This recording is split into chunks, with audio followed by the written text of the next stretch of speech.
Salut la compagnie, c'est Jules Melon et aujourd'hui dans un Ciné Critique très à chaud à la sortie du cinéma dans la Melon Mobile, je vais vous parler du nouveau film de M. Night Shyamalan sorti ce mercredi en salle, Knock at the Cabin, adapté d'un roman de Paul G. Tremblay, The Cabin at the End of the World. C'est d'ailleurs la deuxième adaptation d'affilée du metteur en scène puisque Old à la base était une bande dessinée. Au casting, nous retrouvons dans le rôle principal et à contre-emploi Dave Bautista. À ses côtés, Jonathan Groff, qu'on a récemment vu dans Matrix Résurrection, Rupert Grint, évidemment, Ron Weasley dans la série de films Harry Potter, mais aussi actuellement à l'affiche de Servant, la série, tout court, coproduite par M. Night Shyamalan, qui est dans sa 4e et dernière saison. Nous avons aussi Ben Aldridge, Nikki Amuka Bird, qu'on a vu dans Old, et la jeune Kristen Cui. Le tout réuni dans un drame huis clos survival, bercé de mysticisme, voire de fantastique, on ne sait pas trop, nous racontant l'histoire d'une famille qui passe quelques jours de vacances tranquilles dans un chalet au milieu de la forêt, et alors que la petite fille joue tranquillement dehors à collectionner les sauterelles, à les enfermer dans des bocaux, apparaît un colosse prénommé Léonard, qui vient faire ami-ami avec elle, sauf que forcément elle va un petit peu se méfier, mais il y a un échange qui s'installe. Et alors que la petite Wen rentre tranquillement auprès de ses deux papas, Léonard est quant à lui rejoint de 3 autres personnes. Donc vous pouvez imaginer ce qui va se passer. Les 4 protagonistes venus de l'extérieur vont essayer de rentrer dans la cabane, dans le chalet. Mais pas méchamment. D'abord en frappant, d'où le titre, Knock at the Cabin. Les deux pères n'ont absolument aucune envie de les voir dans leur maison. La petite fille est un petit peu terrorisée, mais ils ne vont pas avoir le choix, et ces 4 personnes vont se retrouver face à eux, et il va se passer des choses sous forme de prise d'otage obligée, parce que ces 4 étrangers ne semblent pas vouloir du mal, à proprement parler, à cette famille, mais ils ont l'air un peu borderline, puisqu'ils prédisent une apocalypse à venir, la fin du monde, tel qu'on le connaît, si jamais l'un des membres de la famille ne se sacrifie pas. Voilà.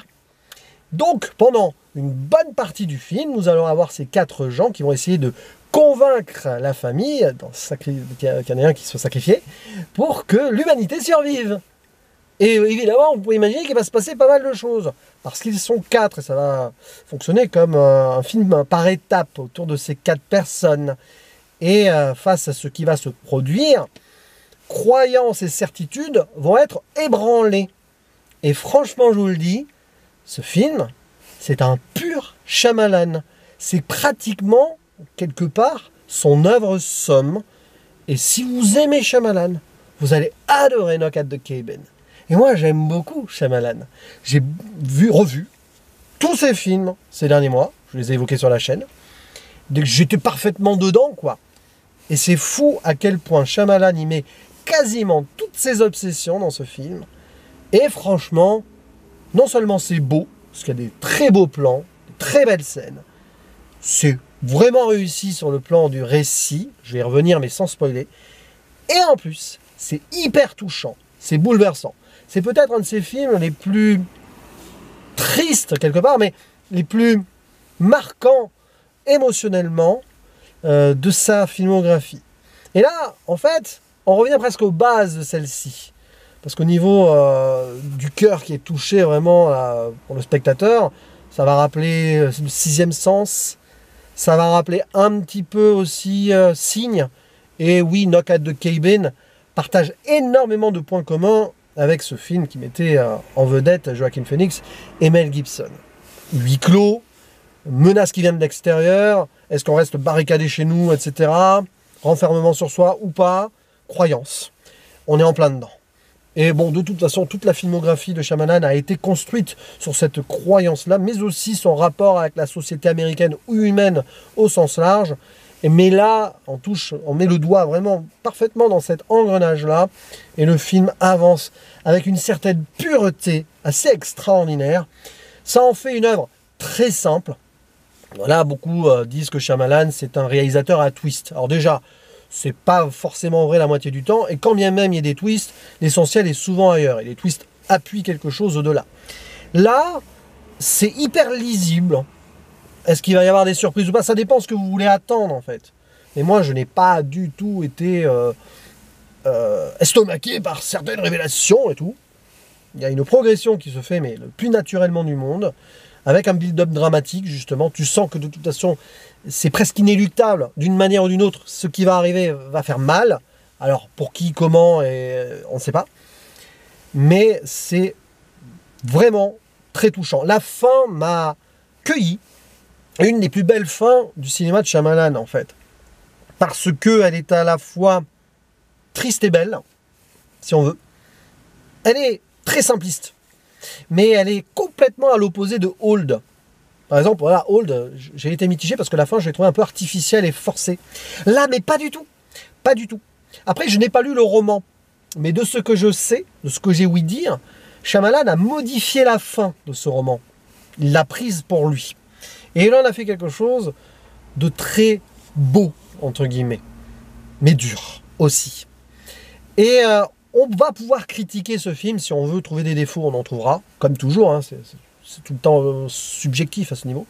Mais déjà, je pense que les détracteurs habituels de Shyamalan ne vont pas aimer ce film, fatalement. Certains vont dire que c'est un peu redondant, qu'il se répète, que c'est un calque d'autres œuvres, dont Signe, un petit peu Phénomène aussi, mais vite fait, un peu.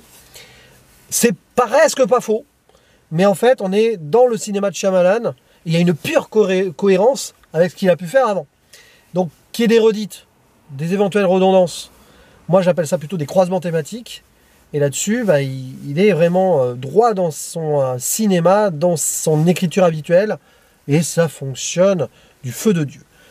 Il y a quelques scènes qui sont brillamment filmées, qui sont à pleurer, mouvement de caméra même. Hein. Il y a une pureté là-dessus, jeu de lumière, jeu de l'intérieur et de l'extérieur.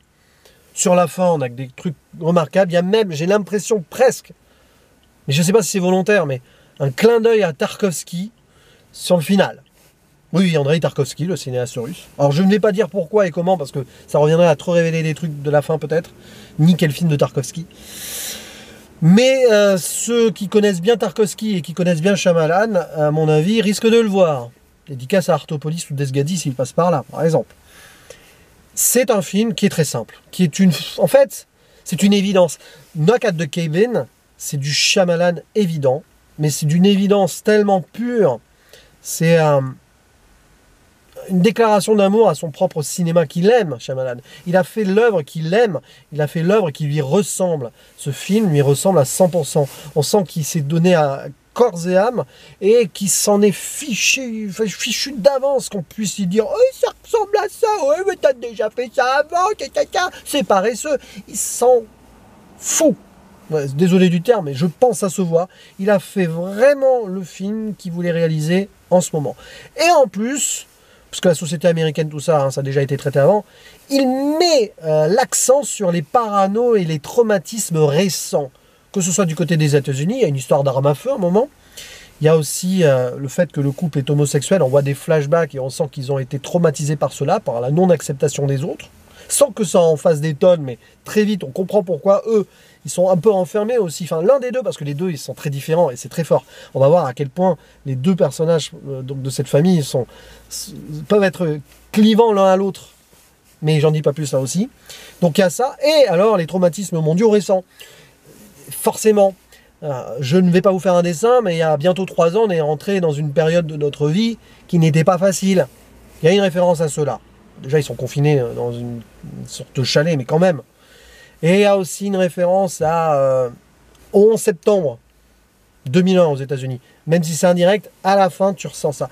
Tu as un peu l'impression qu'M. Night Shyamalan, il a ressorti toutes les peurs de ces 10, 20, 30 dernières années aux États-Unis et dans le monde, et qu'il les a mises là, en parallèle avec le sort de l'humanité. Et donc la famille aussi, face au sort de l'humanité. C'est brillant là-dessus. Et je ne dirai rien sur les 4 personnages qui viennent envahir les lieux, parce que là aussi, sur la fin, même si c'était d'une évidence rare, moi-même, pendant le film, je me suis dit « Ah tiens, ça me rappelle ça !» Bon, c'est surligné à la fin, voilà. Mais il n'y a pas de prosélytisme ici, il n'y a pas de... Fallait pas y chercher un message religieux non plus, hein. C'est un film avant tout très humain, sur comment l'humain doit survivre et continuer à vivre, et comment il doit le faire en acceptant certaines croyances et que certaines de leurs certitudes soient ainsi bouleversées. Bref, Knock at the Cabin, c'est une vraie réussite. C'est un très bon film. Un film marquant de la filmographie de Shyamalan et de facto, un film qui devrait marquer 2023. N'hésitez pas à dire en commentaire ce que vous pensez de ce film. Si vous voulez spoiler un peu la fin, précisez quand même en petit spoiler, etc. Hein. Moi, je ne l'ai pas fait spoiler là. Hein. De toute façon, c'est un film qui va bien au-delà de ce qu'on peut en faire comme interprétation ou ce qu'on peut dire sur la fin. Voilà. Et je vous dis à la prochaine. Ciao.